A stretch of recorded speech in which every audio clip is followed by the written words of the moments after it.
Hey everybody, it's Peter, and this is the 2024 Kawasaki Z900 RS, and that is the 2024 Kawasaki W800. Now, first of all, I'm saying Z because I'm filming here in Canada. I'm filming here at Jim Gilbert's Wheels and Deals, Jim Gilbert's Power Sports. They are the #1 volume Kawasaki dealer in the country. So what I'm gonna do in this review is we're gonna talk about the differences between the RS Retro Sport and the W800, which is a true retro. There's a lot of differences, a lot of things you may want to be aware of, because some people buy this expecting it to be fully retro, and it's not exactly that. Some people buy that expecting it to be fully modern, because it's a 2024, and it's not exactly that. And we're going to talk about some of the differences that will make a difference to you. So not just the spec sheet stuff, but stuff that actually makes a difference, stuff that you actually want to know, and stuff the other videos aren't showing you. So if I don't cover what you need to know in this video, because I'm filming here at Jim Gilbert's Power Sports, Jim Gilbert's Wheels and Deals, they give me complete access to their entire vehicle lineup. And if you have questions, you can let me know in the comment section below, and I will come back to these vehicles again and again and again to make sure that you get the answers that you want, both in the comment section and in future videos. All right, let's get going with this review. So with every review, the reviewer has some biases, and I want to clear up my biases right off the start. I own a version of this bike. I own the Z900 RS SE, which is basically different fairing, slightly different handlebars and seat, couple little color differences, like my exhaust is chrome, this one's brushed aluminum, that doesn't matter. Key differences are upgraded Brembo brakes and upgraded Öhlins suspension on this bike. So I'm going to talk about this bike like I like it, because I do and I own it, but I think I'll be able to give you a pretty objective view on both these bikes. But again, if you see some biases coming through, let's just throw it out there right away.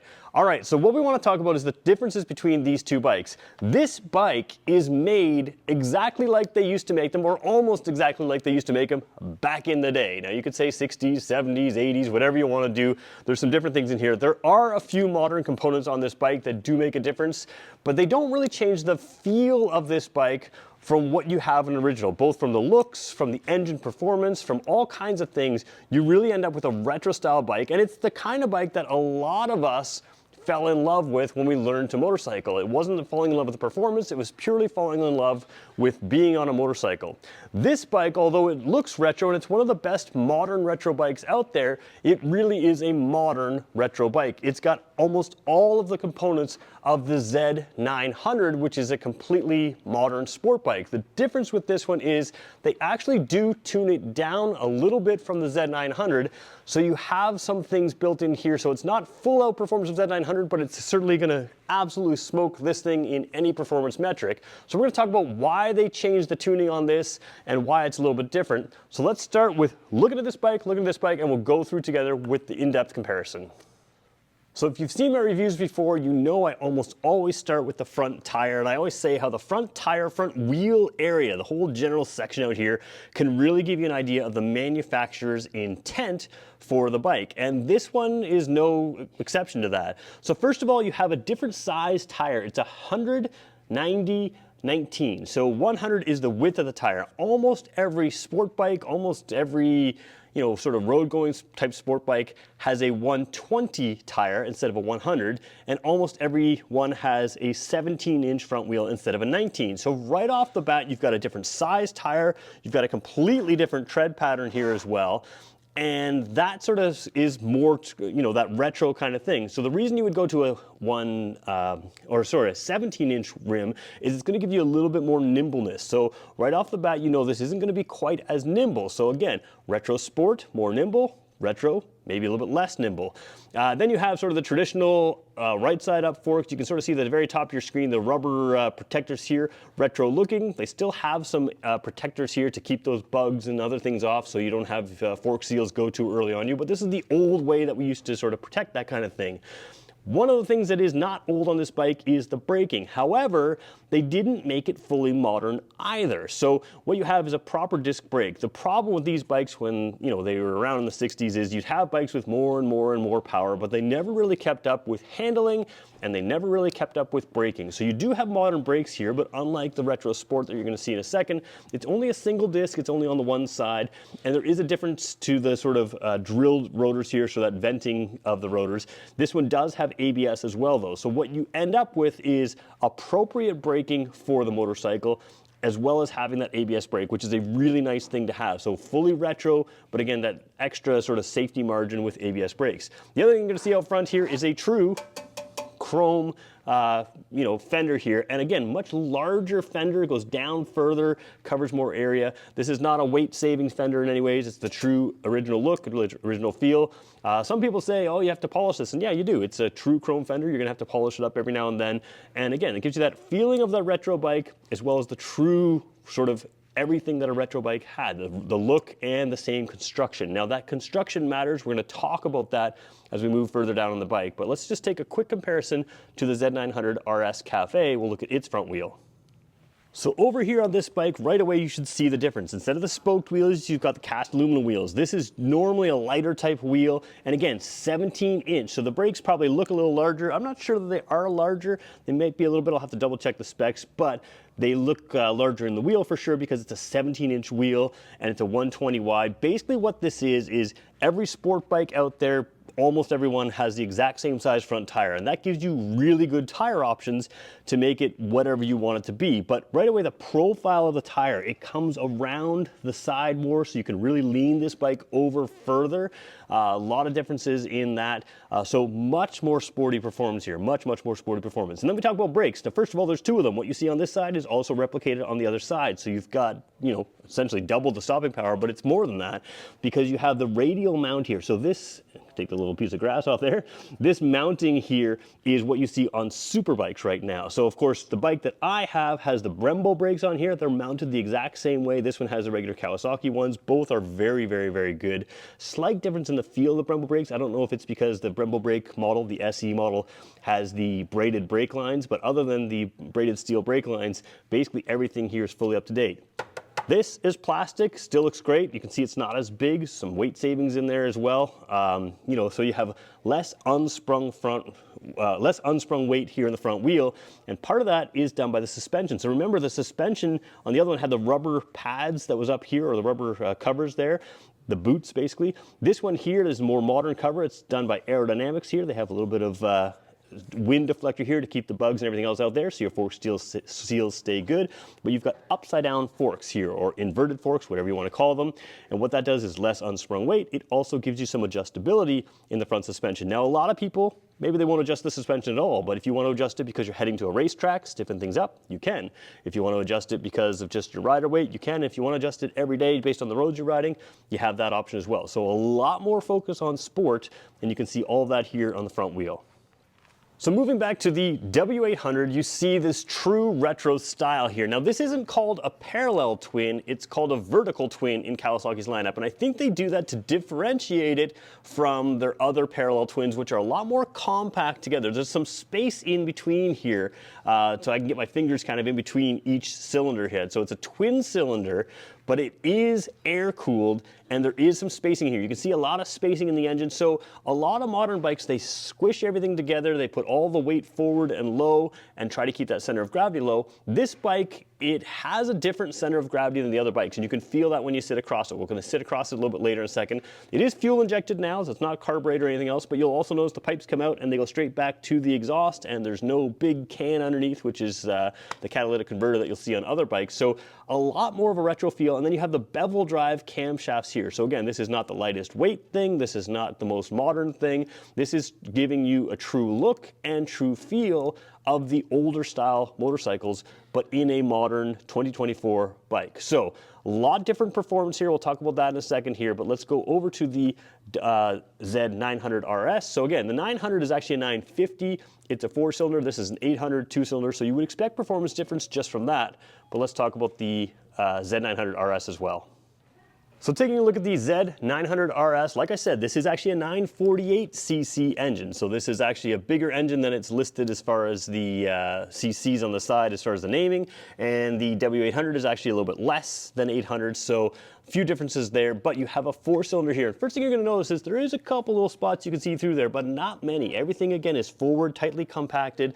And again, 4-cylinder engine here. This has fins here. Those are purely for style. This is not an air-cooled engine. It has a radiator. So this is to make it look retro, but it has no real function here for actual cooling. It might cool a little bit just because they are fins, but it really isn't gonna do a whole lot. This is fully liquid cooled. The other thing you're gonna notice is each one of these cylinders has an exhaust tube, so it's a 4-into-1 exhaust. The other one is 2 cylinders. They each have their own exhaust and they each go separate. Now, we talked about this one having less horsepower. So depends on how you read it. Kawasaki doesn't publish their horsepower in North America, so a lot of people say this has around 110 horsepower, and the comparative number would be on the Z900 around 127 horsepower. Now you can see those different, it depends on if it's wheel or other things, but the comparative number of the Z900, so the fully modern looking bike, it does have more horsepower. There's a 12% heavier flywheel on this. There's a lot of different things to make gear changes different. What they do with this bike is they give you the feel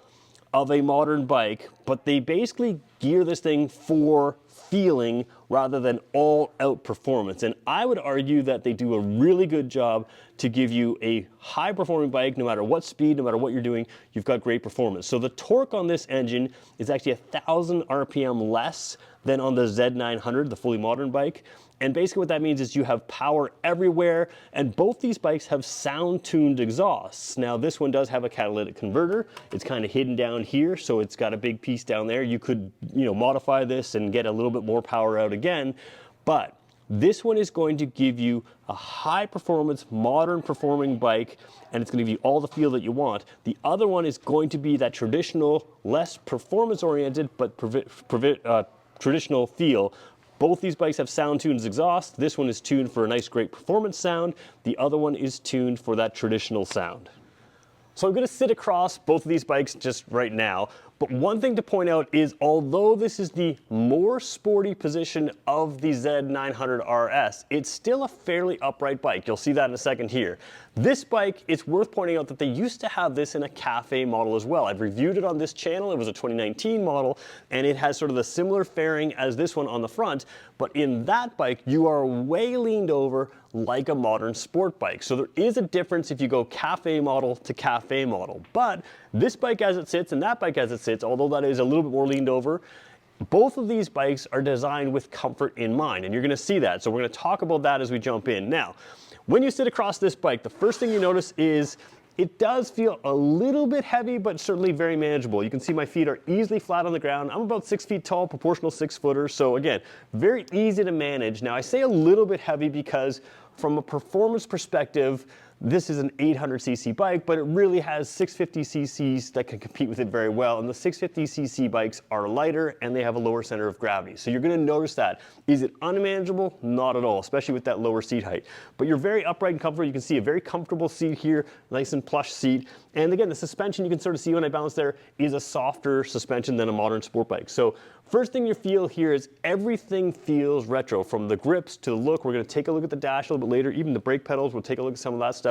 All of this feels retro. You do have the rubber pads along the tank here, but that traditional style tank, I say rubber, these are probably a plastic pad, and it will keep the tank from scratching, but your legs are literally against the tank. On a lot of fully modern bikes, your legs are against plastic panels and they're tucked in and the tank is shaped up above. So again, everything about this bike when you're riding feels very classic, except the brakes are slightly better than the older bikes, and there is a slipper and assist clutch. Now the slipper and assist clutch does two things for you. One, it gives you a little bit lighter clutch pull, and two, if you mess up a downshift, it's gonna allow the clutch to slip a little bit instead of that wheel to slip. So a little bit of nice feature to have. Really the difference you're gonna feel in this bike is if you're driving through town, just a little bit lighter clutch pull, which I think is a nice thing to have. We're gonna look at the dash of this in a second, but we're gonna put it back on its side stand. This bike comes standard with a side stand and a center stand. This bike comes standard with only a side stand. You can get a center stand, which I did put on mine, just helps with chain maintenance. So jumping across this one, a little bit taller seat height right off the bat, and I'm still flat-footed here. And again, instead of sitting sort of fully square upright, I am leaned a little bit more forward. Now I did do a video comparing the seating position of this to the Z900 RS, the non-cafe model, and you can see it's the same foot position, similar seat position, even though it's a different seat, but the handlebars are a little bit more tucked in this one. But you can see here, I'm really not tucked in that far. There is a retro style fairing here. The dash looks retro, but you're gonna see a difference there. We're gonna talk closer to the end of this video about who these bikes are for. So we'll talk about this bike. Really what you're getting on this bike is your brain thinks it's retro because of what you see, but your body feels something that is a fully modern sport bike underneath. And that one, everything about it is retro. So let's keep going on. We're gonna take a look at the suspension differences, work around to the dash differences, and then we're gonna wrap up by talking about who each of these bikes are for. So back to the W800 here, we're gonna take a look at some of the rear end of this bike because again, there's some things that look different, but they also offer some practical differences. So we're gonna zoom in a little bit here to the suspension. You can sort of see it there.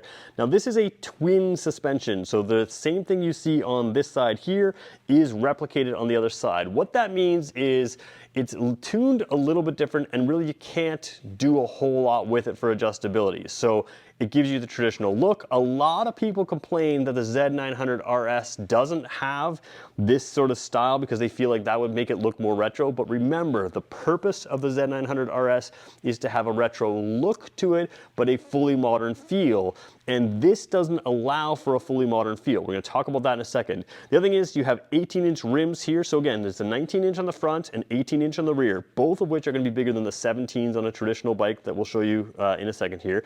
And as we come out a little bit here, you can see that exhaust. It's a dual exhaust. They hang nice and low. So that's good for center of gravity. But again, being two of them, it is something that gives you a little different extra weight as well. And then, no fender eliminators type thing on this one. You've got that big chrome fender and then the plastic piece is putting up the traditional style lights. We'll take a look at lighting in just a second on the front at least. But you have traditional style signals there, traditional style brake light there as well. So a little more stuff on the back end here. Less of that compact moving the weight forward and low in this bike that you'll see on the Z900 RS as we take a look at that right now. So taking a look at the Z900 RS, this is the cafe like we mentioned before. You have that cafe style seat there. So it's a little different seat than on the Z900 RS. The cafe has a little different style seat, but again, fairly similar riding position. Certainly this fairly similar seat position. You can see it in one of my other videos. But you'll notice here, there is just absolutely nothing there. All of the weight is moved forward and down. And that's why you don't have the traditional suspension on this because again, they want this to handle and feel like a modern bike and it really does. So you have this lay down suspension there. It's a single shock. It is adjustable in many different ways. If you get the SE model like I have, that Olin shock has even more adjustment again. So you can really kind of tweak this. The exhaust here, again, 4-into-1 single exhaust here, so less weight on the other side there. The 17-inch traditional size wheel, that's a 180 series. So again, lots of sport bike options, lots of touring bike options in that size, depending on what you want it to be. And this one doesn't have the fully modern, cut off tail, but it's all plastic, lightweight. It does give you the look of that sort of ducktail finish of the old 1970s versions of these bikes, but it is still much less weight and much less size off the back than the W800. Let's take a look at the dashes now as well, because there's also some differences there. Taking a look at the dash here on the W800, we'll turn the key on. You'll see the full sweep of the gauges there, and you see all those warning lights turn on. We're gonna zoom all the way in and look at that retro kind of font. You do have a digital display in here. However, it shows you a clock, it shows you the odometer, it shows you the trip odometer, and that's it. So a single trip odometer, and that's all you get. A couple things you're gonna notice here, this one is the kilometers version, so we don't have the miles per hour written on this. If you have the American version, you will have a second sort of dial showing kilometers and miles per hour. And then over on the right side here, you have a tach, goes to 7,000 RPM. So again, much lower revving than a fully modern Kawasaki motorcycle. But the basic information that you need is in there. So again, with fuel injection, with ABS, those kind of things, you have a lot of modern features here. But just that traditional neutral light, that green light on the bottom here, on that shot there. And again, just very, very simple. So you have a retro feel, but you also have that true retroness of no extra information. Now we're gonna show you the controls on this bike as well. So let's zip over here and we'll get a new shot as we show you the the controls over here. Before we go down to those controls, let's just show you one little thing that you do have adjustability on both of the clutch lever and the brake lever, and both bikes have this. I won't show it on the other bike, but I will show you here that this is the clutch lever adjustment. So what you can do is you pull this out and you can spin this. This one you can see there's 5 different settings there. So that allows you to have the clutch further out or closer in. A lot of people like that, whether you have bigger or smaller hands, but it also changes that grab point or the feel of that grab point to you as a rider. So again, clutch lever and brake lever on both these bikes are adjustable. That's worth pointing out. Let's take a look at the controls here now. So staying on the clutch side here, we'll come all the way out. You can see this is a fairly small thing. It doesn't really show on video that well, but it's much smaller than a modern Kawasaki or a traditional modern Kawasaki. This is a modern 2024 bike, but it has that classic kind of feel. You also have much smaller and different feeling. It still has a clickiness to it, but it's a different feeling clickiness to these types of controls. Signal lever or signal switch here is also very different than the other bikes, and the horn switch down there. So again, everything about this not only looks retro, but it also feels retro. We're gonna scroll all the way across here to the other side and show you the same thing over on this side. So what we have there is this kill switch and start switch. Again, same thing. This section here is much smaller in diameter than most modern or different style modern bikes, and then again has the same clickiness, same different type of feeling to these switches. So everything about this feels and looks retro. A little difference when you move over to the Z900 RS. So taking a look at the Z900 RS Cafe model here, you can see that windshield kind of nicely covers those gauges. You can also get the model without that windshield, without that fairing out front. That's just the non-Cafe model, but the gauges and all that are the exact same on that bike as this bike. So let's zoom into the gauges here. Let's turn the key to the on position and we'll show you what happens. First of all, you've got that nice sort of backlight here. You also have this digital display here. So when everything's off, like you see right now, you have the purely retro feel. You almost can't see this screen in certain daylights. Of course, the camera, you can see it quite easily. But when you turn it on, again, that full sweep there. So a couple differences here. You've got a little less warning lights in here, simply because you've got this extra display which can give you the information you need. Now, a lot of riding reviews, this is a real flickering display, so hopefully you can see it a little clearer here.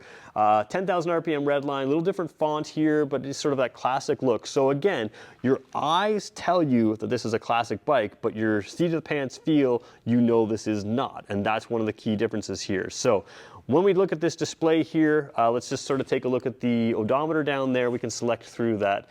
You've got odometer, you've got outside temperature, it's currently 21 degrees Celsius here. Range, now this is in kilometers, and this is basically your distance to empty. Now that is predicted based on how you have been riding, so it's not an exact thing. It will show once we do start riding here, but yeah, it doesn't show when you're just stopped like this. And then you have the average fuel efficiency. Now it's currently listed in kilometers per liter. You can do liters per 100 kilometers. You can do miles per gallon US, miles per gallon UK. So lots of ways to show this. So that's the average fuel efficiency. Then you have the instant fuel efficiency, and then you go back to trip B, trip A, and the odometer there. So lots of stuff going on there, and you can cycle up or down on this setting. So you can go whichever way you want through the menu, up or down, or I say up or down because I'll show you the controls in a second here. Then you have the permanent clock right there, left side fuel gauge, right side temperature gauge, your gear indicator in there, and then the KTRC is one thing that you don't have on the other bike. That's Kawasaki's traction control. So that is available in 0, which is off, 1, which is the mode that I ride in with it, and 2, which is what I would use for rain. 2 is a little bit more intervention. I find 1 still intervenes a tiny bit, but it basically keeps that front wheel on the ground and keeps you from doing silly things. Level 2 is more, in my opinion, for rain or for a newer rider, somebody who wants to be a little extra cautious on that. So you do have traction control on this, which is nice to have. So let's do the same thing again. We'll zip over to the controls over here. Again, we talked about that clutch lever, which has the adjustments there. Let's see if we can get the controls. I don't think we can, so let's just switch the shot and come right back down. So staying here on the clutch side, a more zoomed in view, one thing you can't see is where I'm pressing here with my trigger, there is a flash to pass. In other words, it is just a spring-loaded switch that when I release it, it is not a high beam. When I press it and hold it, it is high beam. So you can get people's attention, or you can flash to pass, whatever you want. So that controls your high beam, but this locks your high beam on and locks it off. Again, different style controls, much more meaty controls. This is what I was using to switch through that menu. So when I said the up or down, that's what I was talking about. You can go through that control either way. The select helps you choose use that traction control setting as well. Signal switches are, traditional. They feel completely different and they look a little different from the top side especially. You see a little bit more of a metal bar coming out to the switch on the other bike than you do on this. This is a little more modern, integrated. Horn switch, again, that traditional, little bit longer switch instead of the circular switch. And then you do have hazard lights here, which I think is quite nice to have on any bike. But you do have them here on this bike. Let's just zoom out and go across again here. And what I like about this is not every Kawasaki bike has this style of kill switch. It is a little different red. It's kind of like almost a faded red, so it makes it look a little more retro. And then the gray start switch here. So that's just a kill switch and the start switch. Again, modern switch gear, but that little bit of a faded red instead of the bright red gives it that sort of classic feel and gives people the impression that maybe this is an older bike than you think. One more thing to show you is the tops of the suspension tubes because it is adjustable. Let me just zoom into that right now. So I'm looking down on the throttle side fork tube from the clutch side. So a little bit of a weird angle here. Just hard to sort of film this angle, easy to access though. You do have the adjustable suspension here. Now the handlebar does curl up towards the front of the bike. This is actually slightly more accessible or slightly less accessible on this bike than it is on the regular non-cafe version, but again, still accessible. But you have both fork tubes look like this. You have that adjustment there. So you have some flexibility to customize that suspension exactly the way you would want it to be. So all about performance. Let's take a quick look at the front lighting and then let's talk about which bike is best for you and which bike may not be best for you. So taking a large step back and looking at the headlights here, you can see that they are both LED. I have the low beam on right now on both these bikes. It's not aimed at the camera, so they look pretty weak just because of the way it's aimed, but they actually are very bright headlights. So one thing I appreciate is the brakes and the lighting on truly retro bikes were just terrible. So you have fully modern headlight here and fully modern brakes, and same thing over there. Now I do think that this one is smaller in diameter, even though they may look similar size on the camera, but there is a difference in signal lights as well. So on this Retro Sport model, as we zoom right into the signal lights right there, we're going to turn that left side signal light on for a second. We'll turn the left side on both of these on. So we'll keep this one off for a second so you can see this a little bit better. Left side signal light, this is the modern light that you see on modern Kawasaki's. Now, it is the last iteration of the incandescent lights on this one. They do have LED on most truly modern bikes, so don't know why you still have the incandescent light there. As we take a look here at the W800, you have that more traditional round light here. It looks very retro style to me. So again, fully retro signal lights, but fully modern headlights on both these bikes. So which bike is best for you? Let's start with the Z900 RS Cafe. First of all, this is slightly detuned from that Z900. Now, what I think they've done with this bike, and again, as an owner of this bike, is they have tuned this for everything about the experience is thrilling. And whether it's the performance, whether it's the sound, whatever it is thrilling. Now, enjoyment and overall top speed are two very different things. You can have a lot of enjoyment in a Mazda Miata, but you can have a whole lot of fun in a Bugatti, but a Bugatti is not going to be as fun on a country road simply because it's not as nimble as something like that. And that's where this bike kind of suits in. Because that performance is taken away from the peak horsepower number is gone from this compared to the Z900, what they do is they move the torque down lower, and that means that any gear, any speed, you've got strong acceleration and that great sound that goes along with it. And everything you see tells you this is a retro bike. It also has a perk of being a comfortable modern sport bike. So both the handling, the braking, and the ride, it's all made for performance. Everything about this bike is a performance bike, but not a true racetrack bike. You can take it to the racetrack for a while, but that's what you get with this. So if you want something that looks cool, but really has that modern feel, that's what this bike is for. And that's why I bought mine. It's a comfortable riding position, a whole lot of performance, and everything about it is thrilling to ride. Again, it's not about peak horsepower way up top, it's about power throughout the power band on the street. Peak horsepower up top is really only useful in a 900cc bike or 950cc bike like that one. It's really only useful on the racetrack, whereas through the road, that bike is absolutely thrilling and a lot of people really enjoy it for that reason. This bike is not about performance. This is a comfortable bike, and those who fell in love with motorcycling and didn't fall in love with pure performance are going to love this bike. In the past, I've not recommended this for beginners. Neither of these are true beginners bikes. In the past, if you want a retro looking bike, the Z650 is lighter weight and probably a little better for a beginner bike. This one has a different feel. It doesn't have that nimbleness that a Z650 has, but if you're looking for something that is very traditional in feel, very traditional in operation, because this is built like those bikes from the 60s and 70s, it actually gives you that full feel, but not the lack of reliability, not the lack of braking, not the lack of lighting that those bikes had. So what this is a true 2024 modern, brand new 60s, 70s style bike. What that is a true modern sport bike with retro styling. That's the key differences. Let me know in the comments below which one you prefer, which one's best for you, and if there's questions you have of either one, make sure you let me know as well, because again, filming here at Jim Gilbert's Power Sports, the #1 volume power sports dealer in the country, they give me complete access and I can come back to these bikes again and again. So, thanks everybody for watching. We'll catch you in the next one.